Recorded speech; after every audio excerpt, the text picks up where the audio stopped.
sepanjang sejarah RRQ Hoshi di MPL Indonesia, ada satu nama yang sekarang menjadi sasaran utama kemarahan para fans. Ya, sosok tersebut adalah Cashcute, seorang pelatih yang dulunya datang sebagai penyelamat RRQ, namun kini namanya perlahan berubah menjadi simbol kegagalan terbesar tim tersebut dalam beberapa tahun terakhir. Bagaimana tidak, di bawah kepemimpinannya, RRQ yang dulu selalu menjadi kandidat juara, sekarang justru gagal lolos ke babak playoff selama 2 musim beruntun. Sebuah pencapaian memalukan yang bahkan belum pernah terjadi sebelumnya dalam sejarah tim sebesar RRQ Hoshi.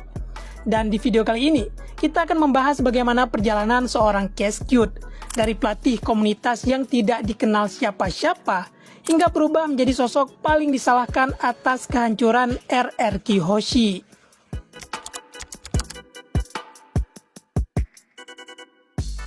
Semua ini dimulai ketika nama Cashcute pertama kali muncul di scene kompetitif Mobile Legends Indonesia.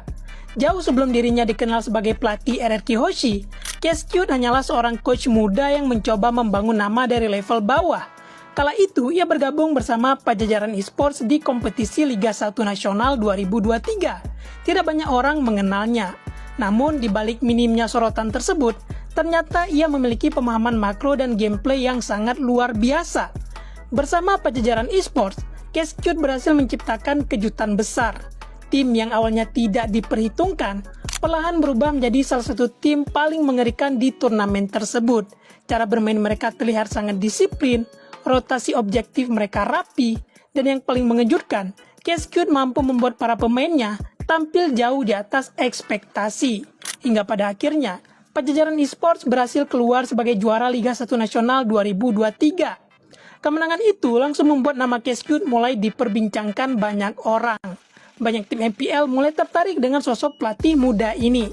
Dan dari semua tim yang tertarik, Bigetron Alpha menjadi organisasi yang paling serius untuk merekrut dirinya. Tanpa banyak basa-basi, Cashcute resmi bergabung menjadi head coach Bigetron Alpha untuk MPL Indonesia Season 13. Di bawah arahan Cashcute, Bigetron Alpha tampil sangat mengerikan sepanjang regular season. Mereka menjadi salah satu tim dengan gameplay paling disiplin di liga. Draft pick mereka sulit untuk ditebak. Tim fight mereka sangat rapi, banyak tim besar, kesulitan menghadapi pola permainan yang dibangun oleh sang pelatih muda tersebut. Saking kuatnya, Bigetron berhasil menjadi regular season champion di MPL Indonesia Season 13. Sebuah pencapaian luar biasa yang membuat nama Cashcute semakin melambung tinggi. Namun semua pujian tersebut perlahan berubah menjadi tanda tanya besar ketika babak playoff dimulai. Entah apa yang terjadi, Bigetron yang sebelumnya sangat dominan di regular season mendadak kehilangan kekuatannya di babak playoff. Gameplay mereka terlihat kacau, draft mereka mulai mudah dibaca lawan, dan mental para pemain terlihat runtuh ketika bermain di panggung besar. Padahal sebelumnya, mereka datang sebagai salah satu kandidat juara terkuat.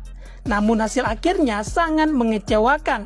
Bigetron harus tersingkir lebih cepat dari yang diperkirakan banyak orang. Walaupun gagal di playoff, nama Cashcute justru semakin terkenal. Banyak orang masih percaya kalau kegagalan tersebut hanyalah masalah pengalaman. Dan di saat itulah, RRQ Hoshi datang menawarkan kesempatan yang jauh lebih besar. Setelah menjalani musim yang buruk sebelumnya, RRQ memutuskan merekrut Cashcute untuk menjadi head coach baru mereka di MPL Indonesia Season 14. Seperti biasa, hal pertama yang ia lakukan adalah melakukan perubahan roster.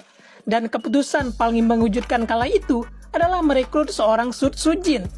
Ya, pemain yang sebelumnya sempat dicap gagal bersama EVOS justru dipilih oleh Cashcute untuk menjadi bagian penting dari RRQ Hoshi. Namun di tangan Cashcute, Sud Sujin berubah total. Ia berkembang menjadi jungler yang sangat mengerikan. Permainannya jauh lebih matang.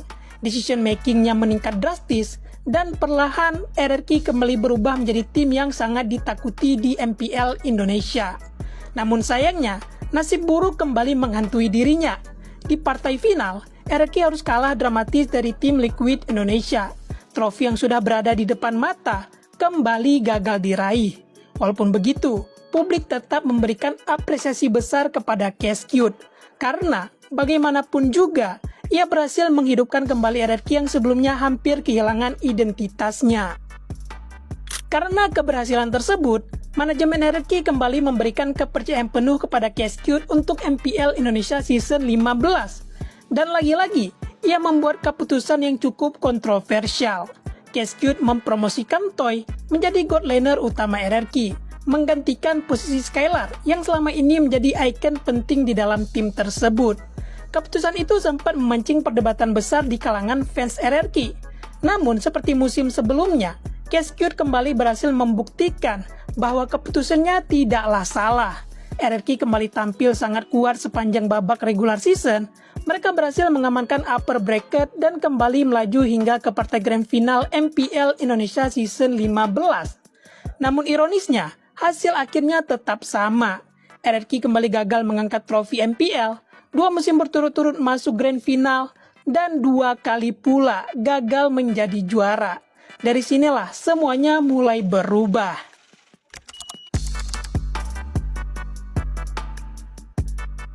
Walaupun RRQ masih tampil kompetitif, perlahan mulai muncul keraguan terhadap Cascade. Banyak orang mulai merasa bahwa sang pelatih terlalu sering melakukan eksperimen roster. Ia terlalu percaya diri dengan kemampuannya membentuk pemain baru, dan puncak dari semuanya terjadi di MPL Indonesia Season 16.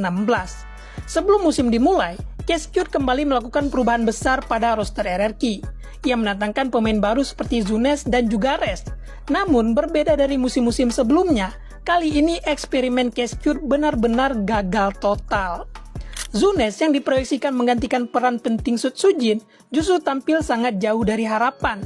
Sementara Rest juga gagal memberikan dampak besar di arah XP Lane. Yang lebih parahnya lagi, Cascade terus melakukan bongkar pasang pemain hampir di setiap pertandingannya. Tidak ada line up tetap, tidak ada chemistry yang kuat, dan perlahan performa RRQ mulai hancur. Tim yang sebelumnya selalu menjadi kandidat juara, sekarang justru tampil sangat tidak konsisten. Mereka sering kalah dari tim-tim yang seharusnya bisa dikalahkan. Draft mereka mulai terlihat aneh, dan gameplay RRQ terasa kehilangan arah. Hingga akhirnya, untuk pertama kalinya dalam sejarah, RRQ Hoshi gagal lolos ke babak playoff MPL Indonesia. Hasil tersebut langsung menjadi pukulan besar bagi para fans RRQ. Media sosial dipenuhi kritik dan kemarahan, banyak orang mulai menyalahkan Cascade atas seluruh kekacauan yang terjadi. Namun, walaupun sudah menjalani musim yang sangat buruk, manajemen RRQ masih memberikan satu kesempatan terakhir kepada dirinya di MPL Indonesia Season 17. Sayangnya, keputusan tersebut justru menjadi awal dari bencana yang jauh lebih besar. Di MPL Indonesia Season 17, Cascade kembali melakukan perombakan roster secara besar-besaran. Hampir seluruh posisi mengalami perubahan, mulai dari mid lane hingga XP lane. Semuanya diutak-atik oleh sang pelatih. Namun kali ini, pemain-pemain yang didatangkan bahkan belum benar-benar terbukti kualitasnya di level tertinggi. Dan hasilnya benar-benar menjadi mimpi buruk. Sejak hari pertama regular season dimulai, RRQ langsung tampil berantakan. Mereka bahkan harus menerima kekalahan telak dari tim Navi. Gameplay mereka terlihat kacau, makro mereka menghilang, dan chemistry antara pemain nyaris tidak terlihat sama sekali. Semakin musim berjalan, performa RRQ semakin memburuk, hingga akhirnya mereka kembali gagal lolos ke babak playoff untuk kedua kalinya secara beruntun. Sebuah rekor memalukan yang belum pernah terjadi sebelumnya dalam sejarah RRQ Hoshi. Setelah kegagalan tersebut, publik akhirnya benar-benar kehilangan kesabaran. Nama Cascade menjadi sasaran utama kemarahan para fans. Berbagai komentar negatif membanjiri media sosialnya. Bahkan banyak streamer dan mantan pemain RRQ mulai terang-terangan meminta manajemen untuk mengganti pelatih di musim berikutnya. Dan nampaknya perjalanan Cascade bersama RRQ memang sudah mendekati akhirnya. Karena dalam sesi interview terakhirnya, sang pelatih seakan memberikan tanda perpisahan. Ekspresinya terlihat kosong, nada bicaranya terlihat berbeda, dan untuk pertama kalinya, publik melihat seorang Cascade yang benar-benar kehilangan arah. Pada akhirnya, kisah Cascade menjadi bukti bahwa menjadi pelatih hebat bukan hanya soal menemukan pemain berbakat atau menciptakan strategi baru, tetapi juga soal memahami kapan harus mempertahankan sesuatu yang sudah berjalan dengan baik. Karena terkadang, ambisi untuk terus melakukan perubahan justru bisa menghancurkan fondasi yang sebelumnya sudah sangat kuat. Dan menurut kalian, apakah RRQ harus benar-benar melepaskan seorang Cascade atau justru memberinya satu kesempatan terakhir untuk memperbaiki semuanya? Tulis pendapat kalian di kolom komentar di bawah.